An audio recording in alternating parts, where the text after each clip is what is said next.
श्रीराघवम्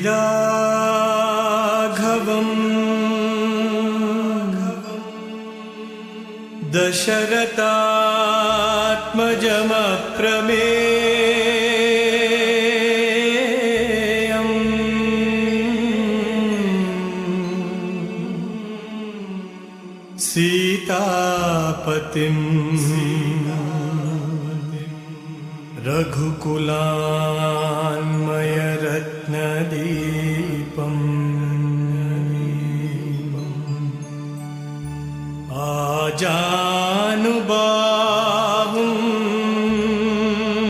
आजानुबाहुम्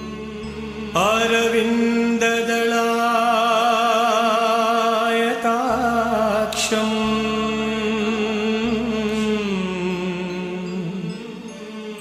रामम्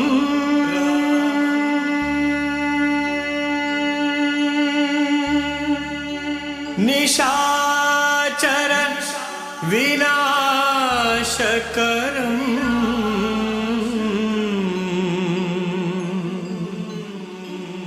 Namami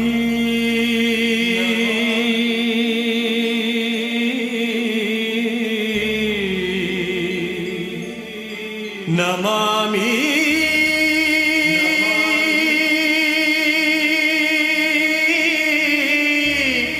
Namami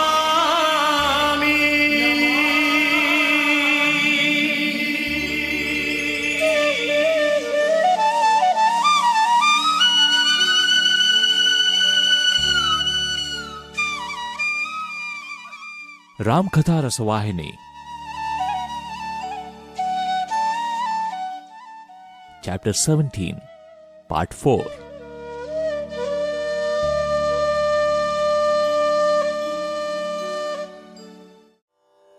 When Emperor Dasharatha had passed away, the family preceptor Vasishtha had sent a message to Janaka, and he and his queen Sunayana had come immediately to Ayodhya to console the bereaved. There, they learned about all developments.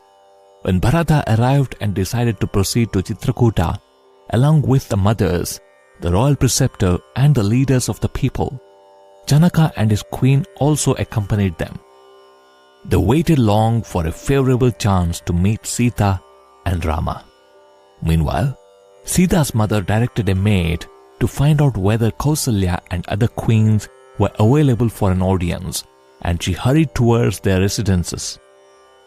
It was 11th day of the bright half of the Jyeshta month. The queens met that day in the forest, the four of them. Queen Kausalya paid honors to Queen Sunayana and, treating her with great respect, offered her a seat. It was the first time the queens met Janaka's consort. On seeing the queens of Ayodhya, Queen Sunayana felt that even the hardest diamond would melt before their loving conversation, tender manners, and compassionate comradeship. She found that their bodies had become emaciated and that their heads were bowed by sorrow.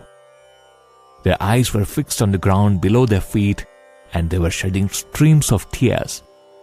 The three queens were extolling the virtues and excellences of Sita and Rama, but they could not stop the overflow of grief. Queen Sunayana could find no words. At last she said, "Mother, of what avail is sorrow at this stage? Providence directed things along this crooked way. A diamond-edged cutter was used to sunder the cream of the milk. We have heard of the life-giving, heavenly nectar, but we haven't seen it. Yet we are privileged to see now the equally potent poison. We have the visual experience only of crows, vultures and owls, but the visual experience of the celestial swan, Hamsa, which has the lake Manas Sarovar, lake of the mind, as its habitat, is beyond us queens. The sport of destiny is full of contradictions and absurdities. They are as unpredictable as the wayward sport of children." While trying thus to console them, Sunayana herself could not restrain her tears. Kausalya said, "Sunayana, this didn't happen through the fault of one particular person. Happiness and misery, profit and loss are all consequences of karma, of the deeds, words and thoughts of the people themselves. Hasn't it been declared, good or bad, whatever karma has been done, its consequences have willy-nilly to be suffered or enjoyed. God knows the hardship-filled process of karma.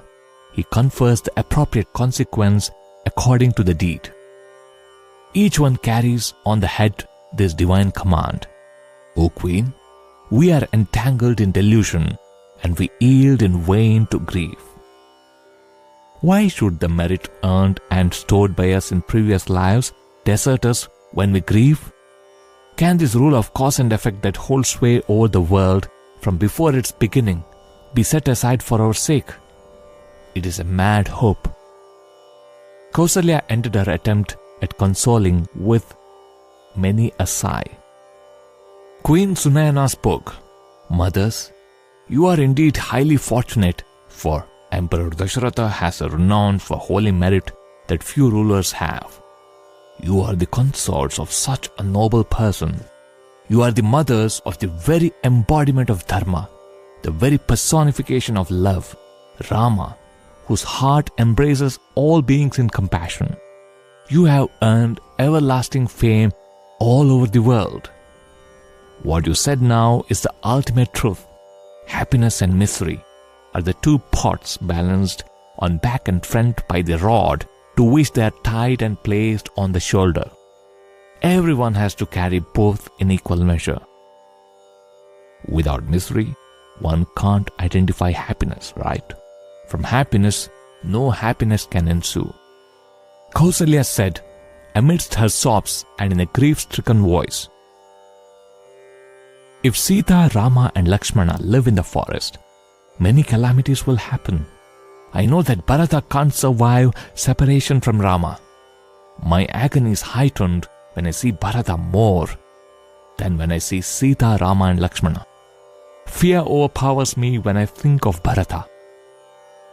Sumitra and Kaikeyi agreed. They too were saddened at Bharata's condition. Sumitra spoke, Mother, through your blessings and good wishes, our sons and daughter-in-law are as pure as the Ganga itself. Bharata had never so far asserted that he was Rama's brother and claimed something from him, but now he is demanding that he should fulfill his wishes in a pure, highly righteous manner. Even the goddess of speech, Saraswati, will hesitate to accept the assignment of describing the virtues that mark Bharata as a great person. Humility, large-heartedness, fraternal attachment, steadfast of faith, courage, and the inflexibility of that courage. Can the ocean be measured by means of a snail shell? At all times, under all conditions, Bharata is the effulgent lamp of the royal line. But people did not realize this until now. A gem has to be examined before its value can be determined. Gold has to be tested on the touchstone before its genuineness and fineness can be known.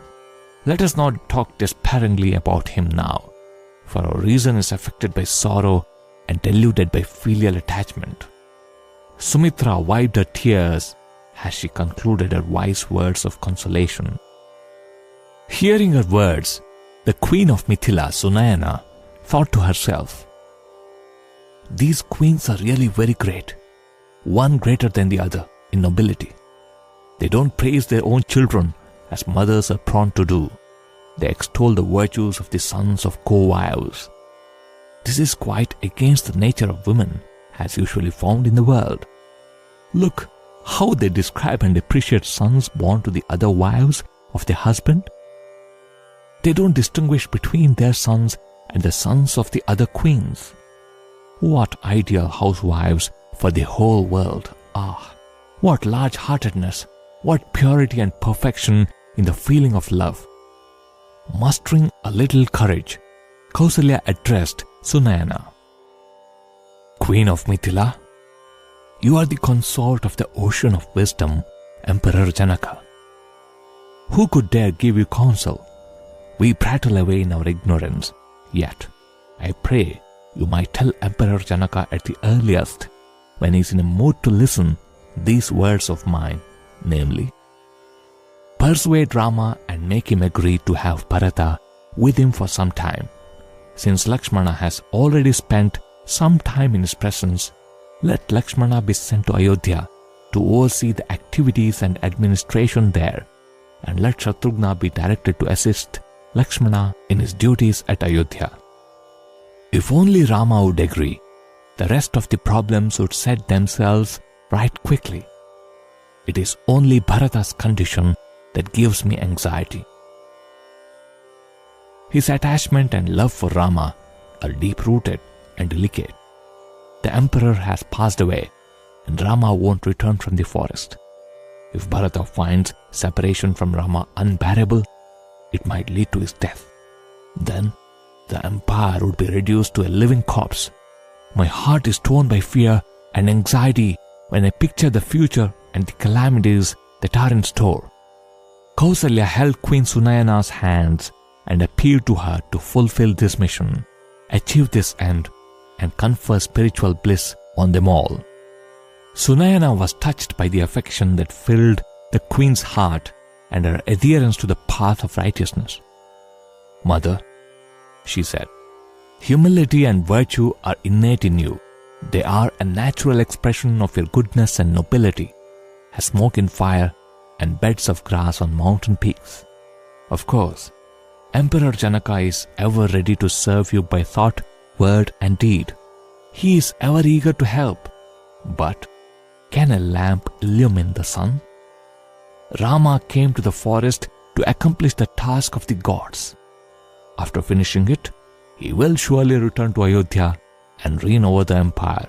The might of his arms will ensure the attainment by Subman, Man and Superman of all their dearest wishes. These tidings were long ago revealed by the sage Yajnavalkya. His words can never be falsified." With these words, Sunayana fell at Queen Kausalya's feet. Taking leave of her and preparing to leave the palace, she went to Sita's cottage. When she entered and saw Sita, she was overwhelmed with grief. She could not control her tears. She ran towards Sita and caught her arms. Sita consoled her mother by various means. She counseled courage and faith. She prostrated at her mother's feet. She stood before her mother in her anchorite robes. Appearing like Parvati, she was consoled during the days when she did penance. The mother could not contain within herself the question, "Child, are you really my Sita, or are you Parvati?" She looked at her long and leisurely, from head to foot, and was filled with wonder and joy. At last, she said, "O Sita, through you, two families have been consecrated, the family of your parents and the family of your parents-in-law. Your fame will reach the farthest horizons. The flood of your renown will flow as a river in full flow between its two banks, the royal lines of Mithila and Ayodhya.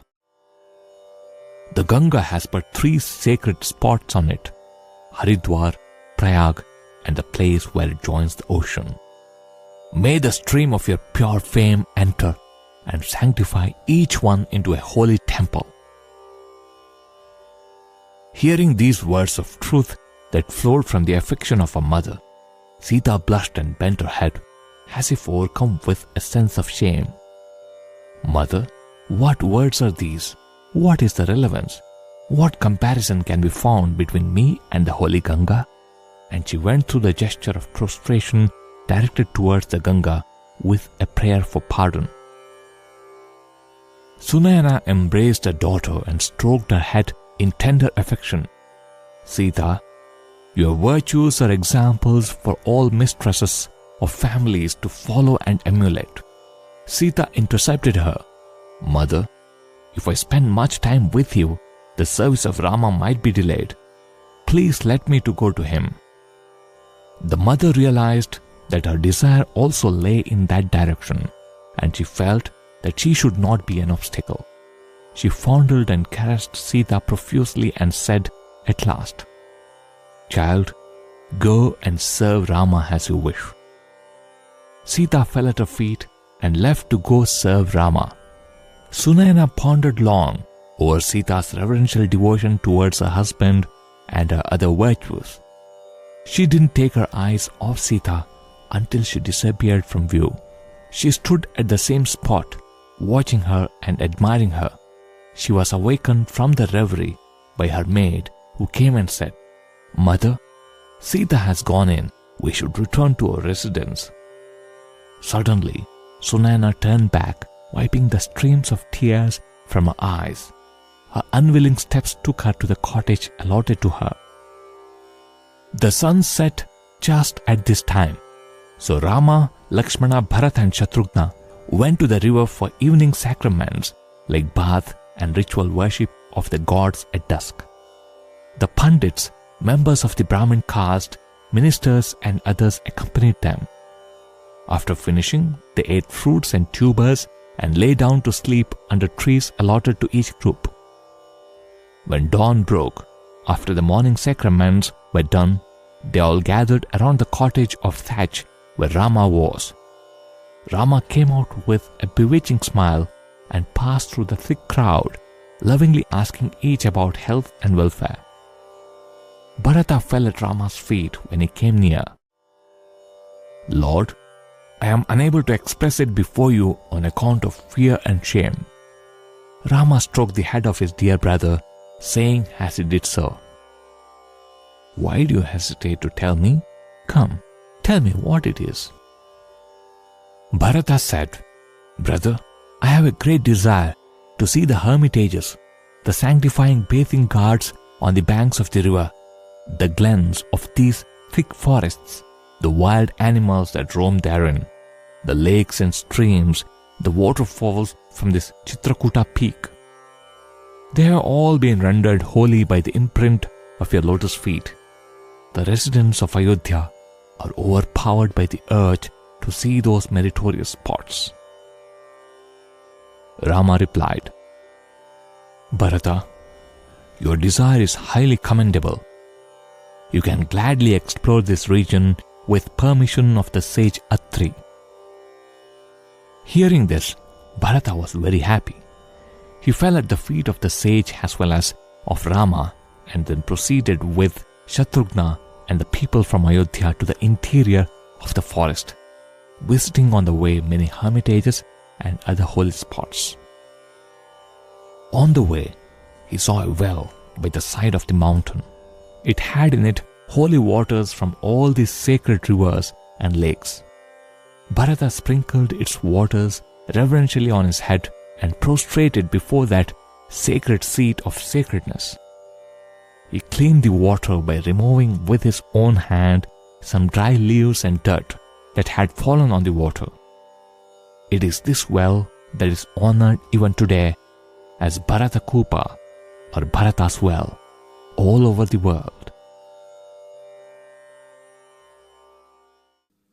End of chapter 17. Sai Ram. Shri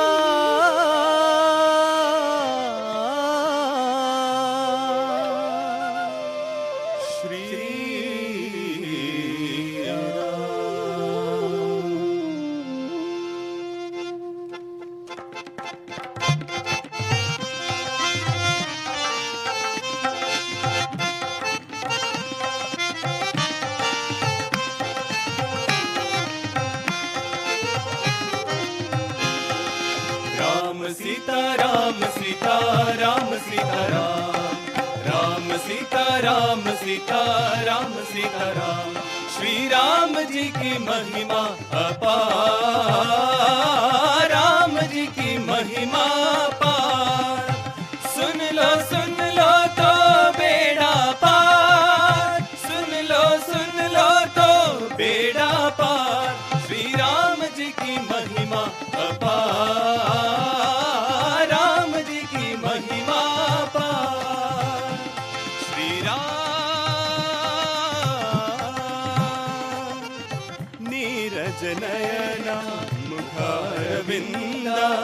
Shyamal छवि अति सुंदर राम, करुणा स्वरूप श्री राम, निर्मल स्वभाव श्री राम, करुणा स्वरूप निर्मल स्वभाव, भक्तों के प्राण गुणशीलवान, नीरज नैना मुखारविंदा, श्यामल छवि अति सुंदर राम, रविकुल मंडन दशरथ नंदन, मुनि मनरंजन नयन विराम, राम श्री राम श्री राम श्री राम राम श्री राम, श्री राम जी की महिमा अपार, राम जी की महिमा अपार।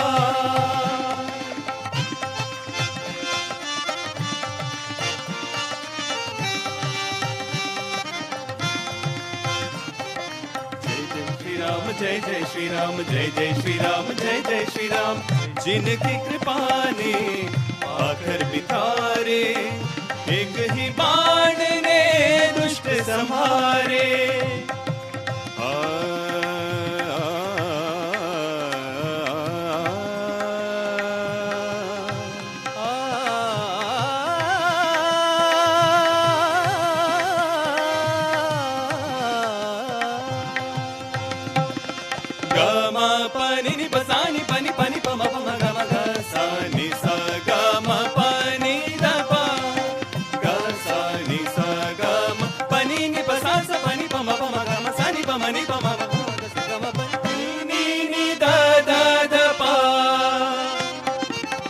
जिनकी कृपा ने पाथर बितारे, एक ही बाण ने दुष्ट संहारे, चरणों की धूल ने पापी उधारे, जन्मदिन उन्हीं का मना लो आज, जन्मदिन उन्हीं का मना लो आज, मुबारक हो सबको जन्मदिन की रात, रघुपति राघव राजा राम, पतित पावन सीताराम, रघुपति राघव राजा